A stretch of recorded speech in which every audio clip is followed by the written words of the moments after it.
Jyst yn safle personol i, nath yr ysgol cynradd o'n i'n gweithio ers 5 mlynedd gau oherwydd diffyg niferoedd, a wedyn oedd y cyfle yma wedi efo'r cynllun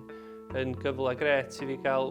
trio y sector uwchradd mewn ffordd. Dwi'n ymwybodol o nifer o athrawon oedd yn meddwl rhwng y ddau, ond mae'r cyfle yn y cynllun yma'n sicr fod o fodd i fi, yn ella ddim cweit digon hyderus i drio'n syth am swy uwchradd, so mae hwn wedi bod yn rhyw fan hanner ffordd lle i gael y blas ar ei traed yn dŵr mewn ffordd. Ond mae o'n brofiad gret ac os ydy o ddim yn cweit gweithio allan a bod mynd yn ôl i'r cynradd yn sicr, mae o'n ddatblygiad proffesiynol gret i fi, dwi'n meddwl. Dwi wedi bod yn ffodus iawn, mae Tryfan wedi bod yn ysgol gymwynasgar iawn, mae'r pennaeth wedi bod yn help, mae'r mentor hefyd, da ni'n gweld yn wythnosol wedi bod yn help i ni. Mae yna 3 arall ar y cynllun, so da ni'n gallu siarad efo'n gilydd yn rheolaidd, a mae'r staff wedi bod yn